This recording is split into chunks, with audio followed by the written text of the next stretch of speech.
बिस्मिल्लाहिर्रहमानिर्रहीम। अस्सलाम वालेकुम। उम्मीद है कि आप सब खैरियत से होंगे। आज के इस लेक्चर में हम डिस्कस करेंगे shape of bacteria.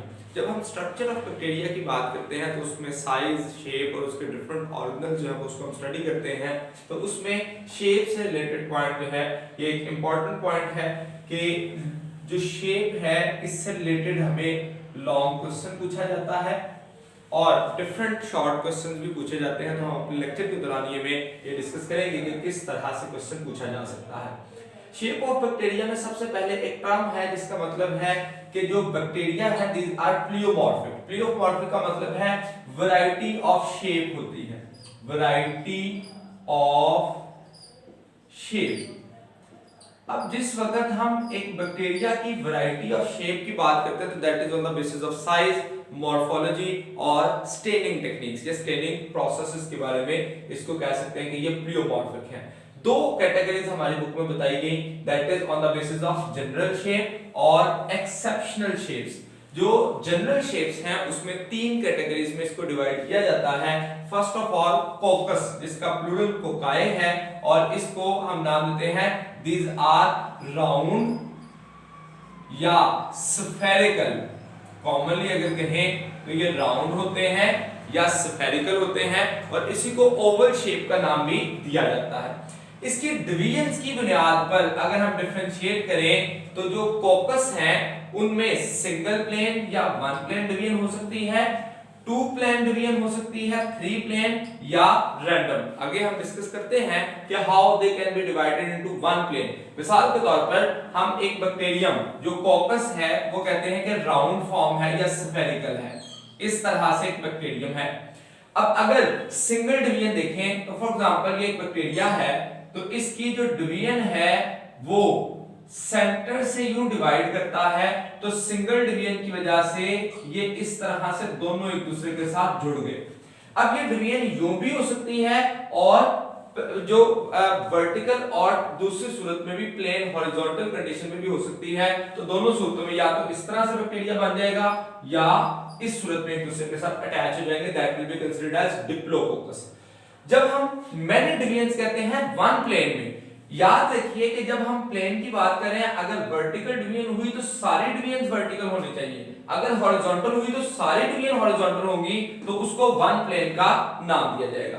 Many divisions में देखिए कि जब हम कहते हैं कि एक ये बैक्टीरियल सेल था तो उससे डिवीजन हुई, टू सेल्स बन गए, फिर दोबारा डिवीजन हुई, फोर सेल्स, और इसी तरह से फिर से अगेन डिवीजन होती गई और इससे चेन ऑफ सेल बन जाते हैं जिसको हम फिर नाम क्या देते हैं, these are called as streptococcus। so total 8 cell and 16 and so on। Chain of cell जब बन जाएगी तो उसको स्ट्रेप्टोकोकस का नाम दिया जाएगा।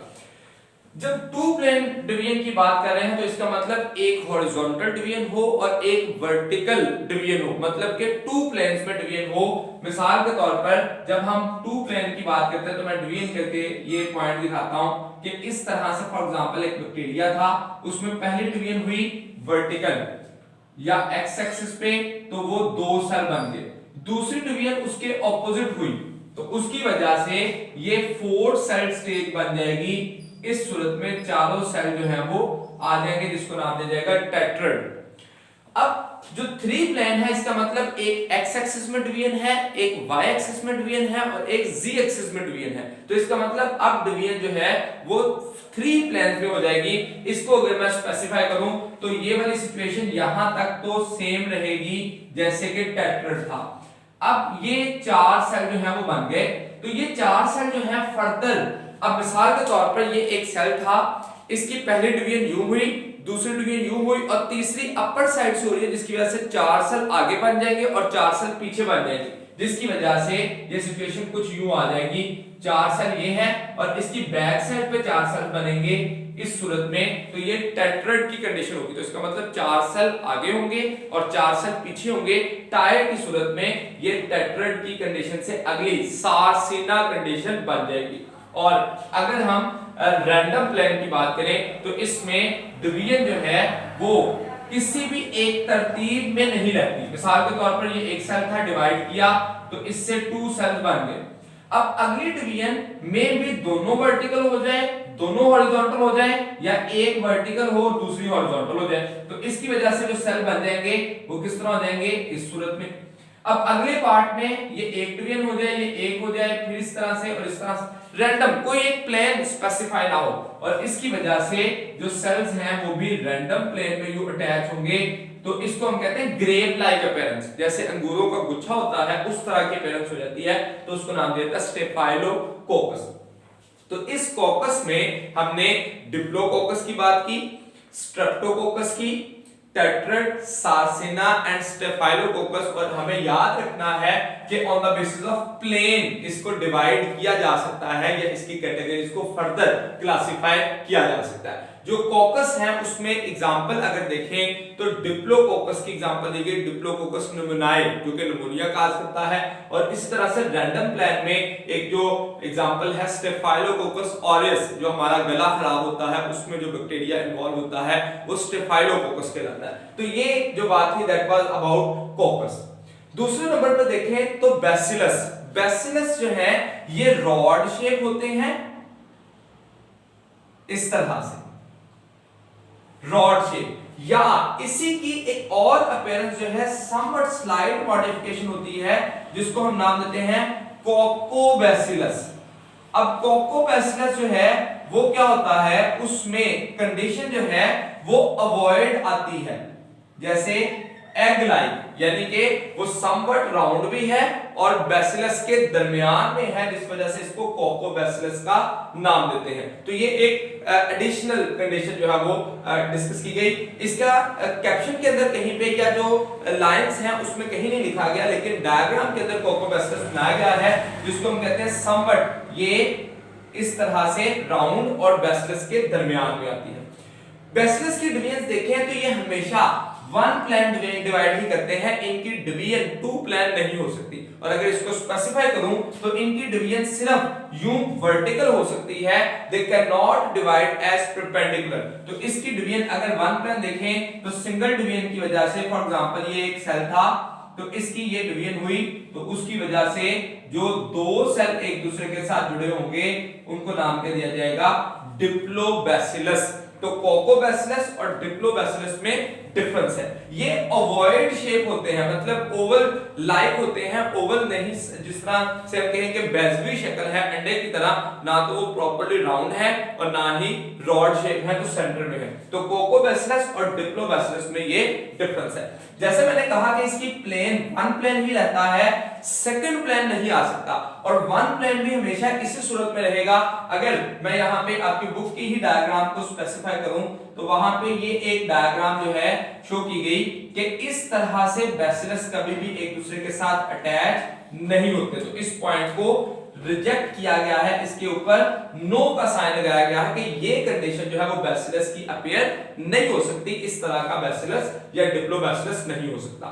जब मैनी डिवीजन कहेंगे तो ये भी वन प्लेन में ही रहनी है, और ये प्लेन भी इसी तरह से, फॉर एग्जांपल यहां पे यू डिवीजन हुई तो इसके बाद अगली डिवीजन की वजह से ये टू सेल बन गए, फिर उसके बाद इनकी डिवीजन हुई तो फिर चेन ऑफ सेल बनता जाएगा।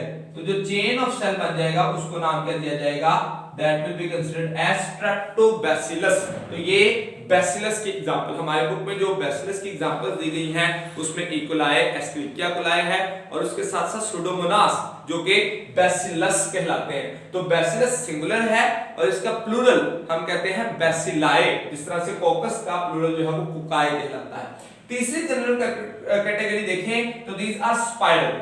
स्पाइरल का मतलब क्या है कि ये हेलिकल या स्प्रिंग लाइक अपीयर करेंगे, तो उसको हम नाम देते हैं स्पाइरल। इसमें जो पहली कंडीशन है विब्रियो, विब्रियो को हम दूसरा नाम देते हैं कॉमा शेप, कॉमा शेप। इनमें एक कॉमा लाइक अपीयरेंस जो है वो सिर्फ इस तरह से बनती है, जबकि स्पाइरलम और स्पाइरोचीट ये दोनों में जो सिमिलैरिटी है वो क्या है, बोथ आर हेलिकल। ये भी हेलिकल होंगे और ये भी हेलिकल होंगे, लेकिन डिफरेंस के रेफरेंस से देखिए कि स्पाइरलम और स्पाइरोचीट में डिफरेंस क्या होगा।